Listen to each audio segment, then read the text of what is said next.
Media production classes together, right? That's right. We had a project together. We did? Oh, yeah. That big short film. What a box office flop that was. It didn't do as well as we hoped. I'm done waiting for you to get your shit together. Well, because he lost the hard drive. Fuck you. If you're watching this, no hard feelings. He's not. A lot of the rental equipment from Pepperdine when we were there was filled with sand. Tripods were almost unusable because of the amount of sand in them. And maybe like salt water.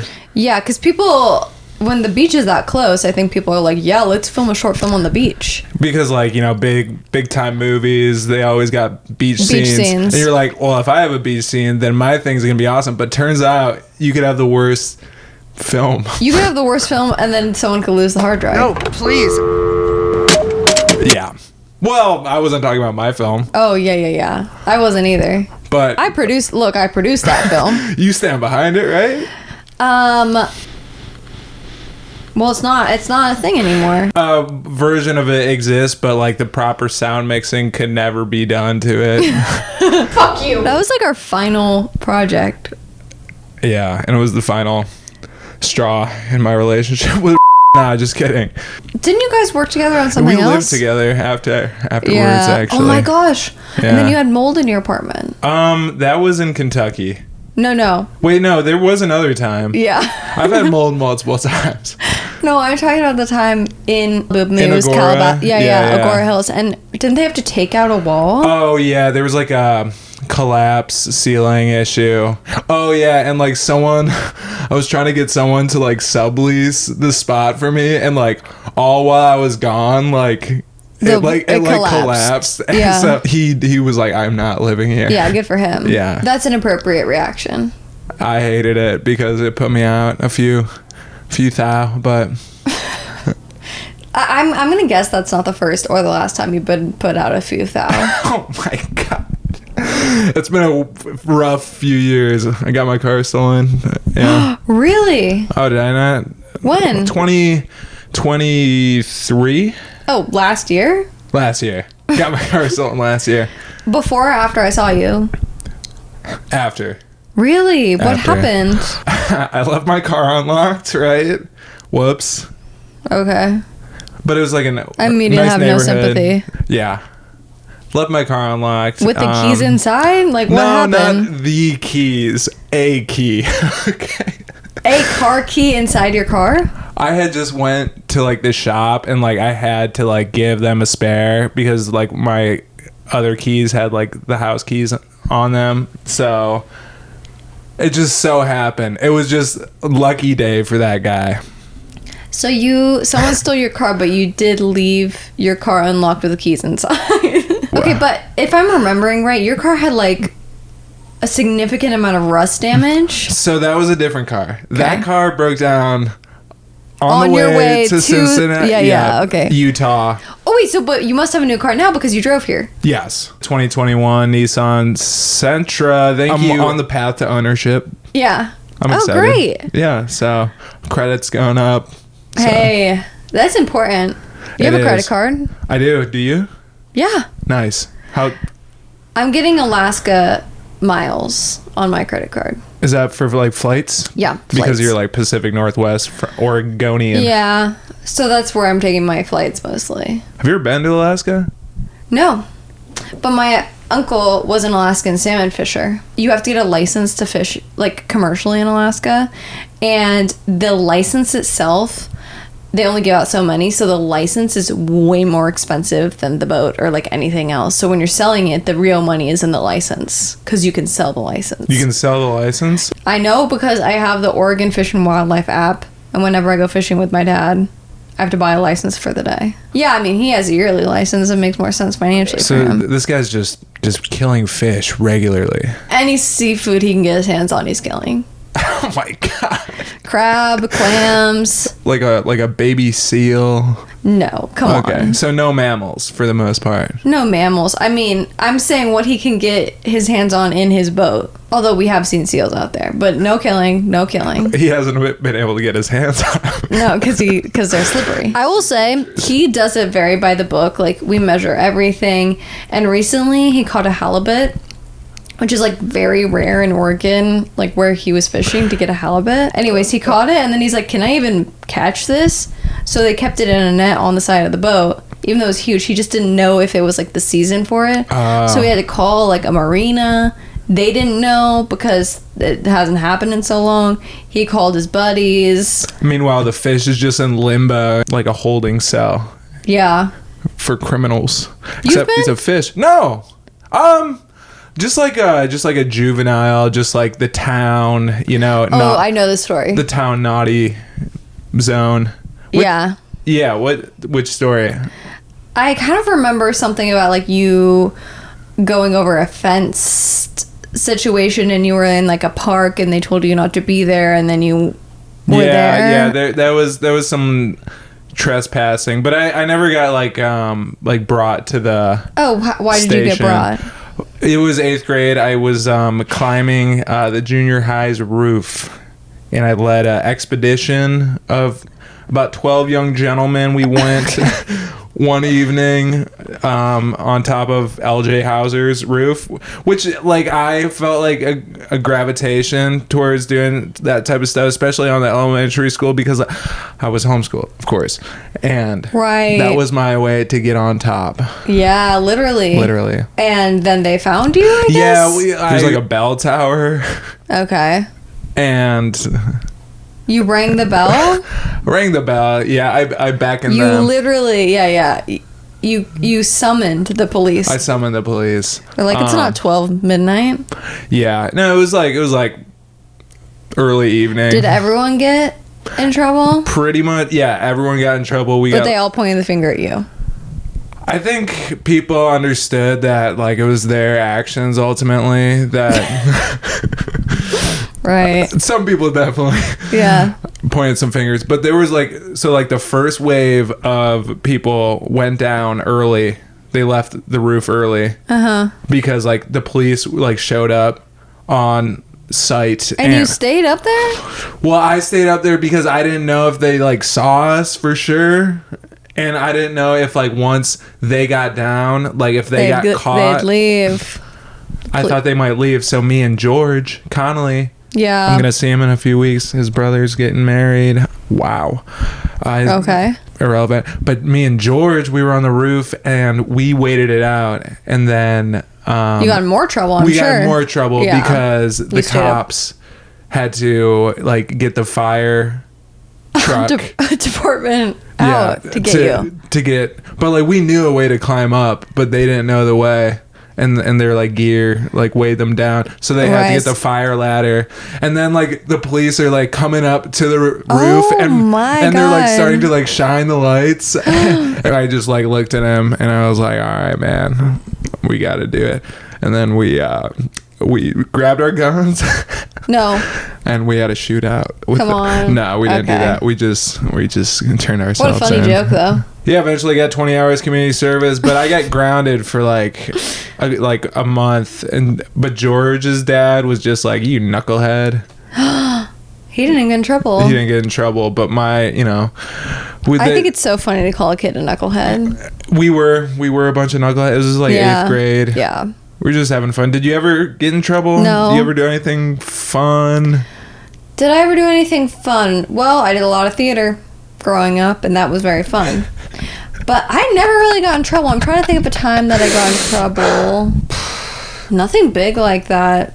No, I was too nervous about privileges taken away of doing theater, I think. I guess one time I was in like 8th grade, I think. And I was at my friend's house, and she invited over a bunch of boys. And I didn't know the boys were coming over, but then they stayed for a really long time, and she didn't tell her parents they were over, and we like stayed up really late until like 3 a.m. with all these boys. And then the dad was like, what's happening? And he got like really mad and he sent the boys home. And he's like, I'm telling all your parents. And so before he could tell my mom, I told my mom. So she picked me up and I started crying. And I was like, hey, a bunch of boys came over last night. I'm like, nothing happened. I mean, really, nothing happened. We were just up with the boys, but it was against the rules. How old were you? Like 13 or 14. Yeah, that's... The optics did not look good. Bad optics. That was an early PR failing for you. Yeah, Okay, so first question. I got cut from the 2018 Pepperdine Improv team. What the hell was that all about? I wasn't in charge of the team. You are now. I am now. I wish I could go back and put you in. I actually think you would have been great. And honestly, you would make it now. You for sure. Well, I'm 27. You have a leg up on everyone. Age Yeah. is really helpful in improv. Is it? Perspective. I'm really sorry about that. It has clearly shaped who you are. Yeah, it's kind of like the Jordan origin story. You know, he got cut from his high school basketball team. Right. And that really lit a fire under his fire. under his Crotch. butt. So you get typecasted a lot. Is that why you were in that Airheads commercial? These are funny. Want to play?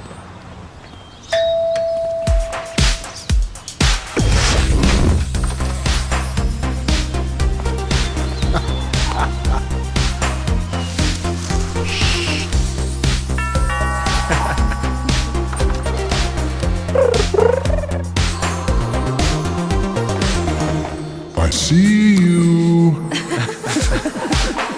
Airheads. Play more? Play to listen. Yeah, I guess so.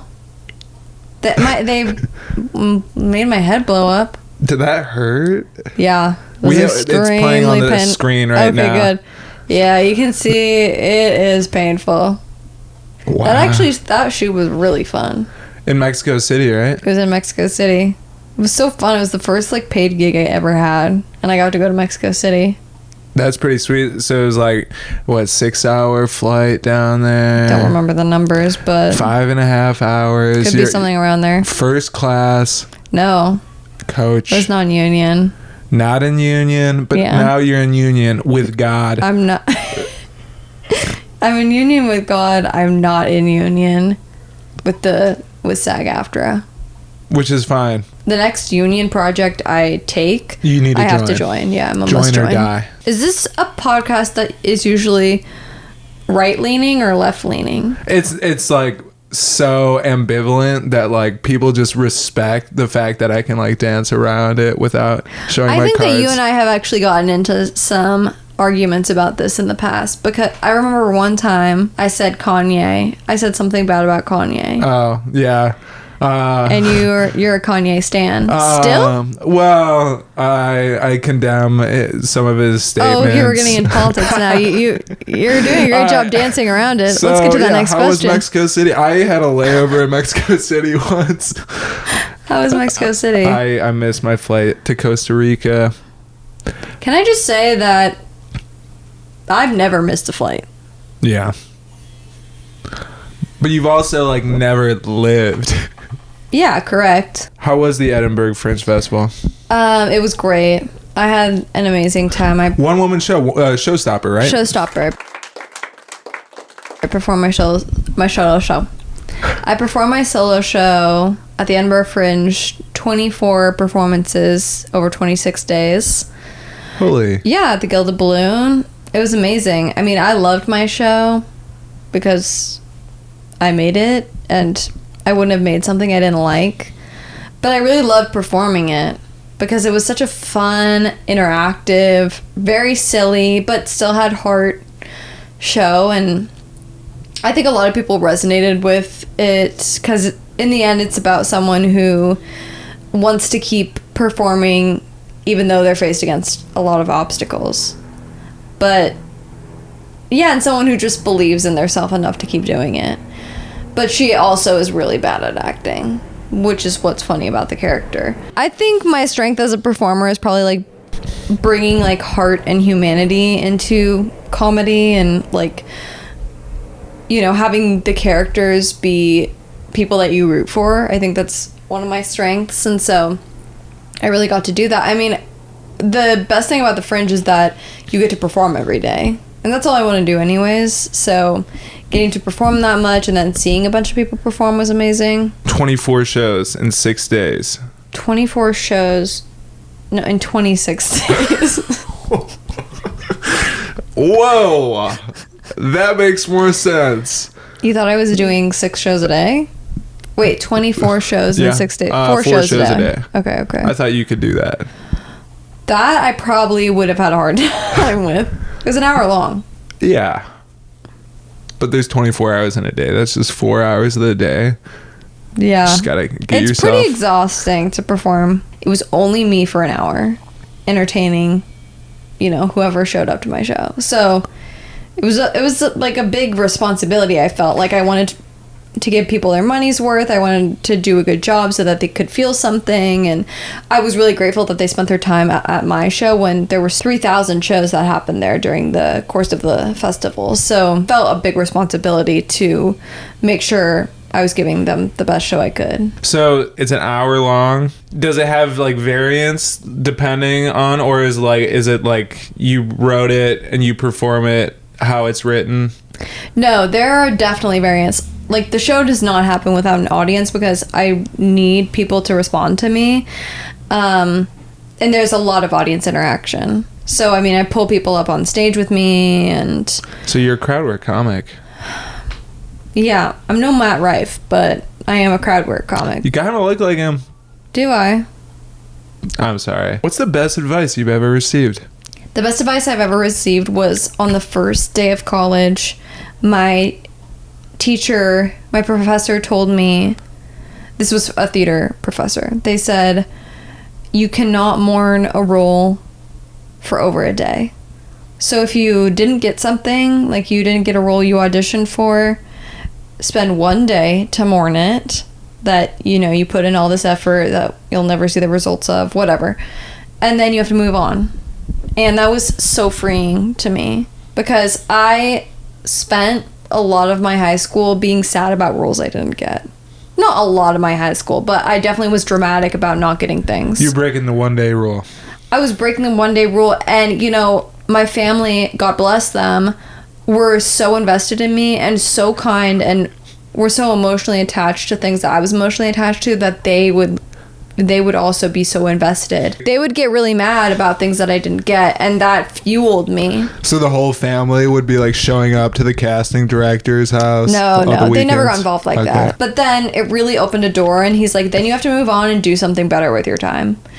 Which then opened up the door for me to say yes to a bunch of projects, like short films and stuff, and that's how I started to get involved in doing short films and being more on film, I guess. Do you like acting for camera or live performance better? I think I get the opportunity to do comedy a lot more in live performance. On camera, I don't seem to get the opportunity to do that a lot, and I love comedy. So, I mean, I love live performance. That's, I think, like, you know, whatever, my first love is live performance, because I started young, and yeah, I find that to be the most, like, fulfilling thing. But I love to be on set. What's the worst advice you've ever received? Probably do casting director workshops.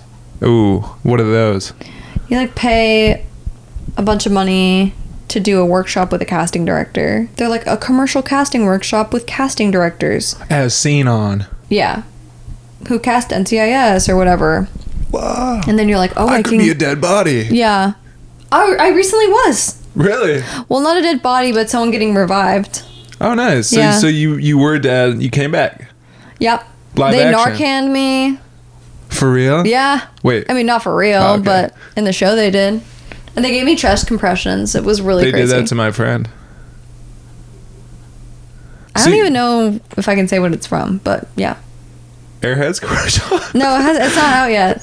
The Airheads commercial where like they go into like It goes dark. shock. Yeah. So we'll get this guy in Airheads. Yeah. Low blood sugar. That's a good pitch. He's having a diabetes reaction. Diabetic shock, I think. Diabetic shock. A new Airheads flavor. Diabetic shock. That's good. Anyways, I just have always felt like those were a waste of time and money. You get in front of the casting director in hopes that maybe they'll cast you in something, obviously. But it's just so expensive, and it does feel like a bit of a cash grab. Fuck you. Are you allergic to alcohol? Is that real? That's real. I am allergic to alcohol. Are you? And eggs. So you're allergic to alcohol and eggs. Are you also allergic to having a good time? Yeah. What was the best time you ever had, though? The best time I've ever had? Maybe like when like the Trailblazers went to the playoffs? No. I wasn't a big Trailblazer girl. I went to the shows. You went to the Trailblazers shows? I went to a couple, yeah. By the way, they are kind of shows because the Blazer dancers show up. Yeah. Whenever they scored 100 points, you would get free chalupas. Oh, yeah. From Taco Bell. And as we were getting closer to 100 points, people would go, chalupa, chalupa. Definitely got in on the chant, but I did not redeem my free chalupa ever. Dang. No. They're really good. Really? Yes. So what keeps you going in the wicked cesspool that is the entertainment industry of Hollywood? I don't know, because I feel like quitting sometimes because it's so hard. Yeah. But what keeps me going is probably live performing and just seeing people's reactions and just making progress, a little bit of progress every, just seeing where I've come from to where I am now is big. So I think reminding myself of that progress and also feeling like I couldn't really be doing anything else. So might as well just do it. Yeah. I feel you. I'm like in too deep. That's how I feel I don't have any other skills. No, I recently tried to apply for marketing jobs. I don't know what I was thinking. You've been called a triple threat. In which 3 ways do you threaten people? I wouldn't call myself threatening at all, really. Although I know that people are kind of threatened by me because they tell me, oh, I was really nervous when I met you. Or, you are nervous around me all the time. True? Like, respectfully, just like, and I mean this in the nicest way. You're just like, a little off-putting. Yeah. Crazy that you had me on your podcast and you think I'm off-putting. I have a tough exterior. That's what it is. Like, I will say that I don't hide my feelings very well about anything. I am very expressive, so like if I'm watching something that I don't like, people have said like you're distracting when I'm watching something else because of the faces you're making in the seat. And I'm like, I can't help it. That's what's happening. I think with you, we're serving it back and forth. Yeah. and that's the end of it. Wow. We did it. Oh my god, it ends so abruptly. It did.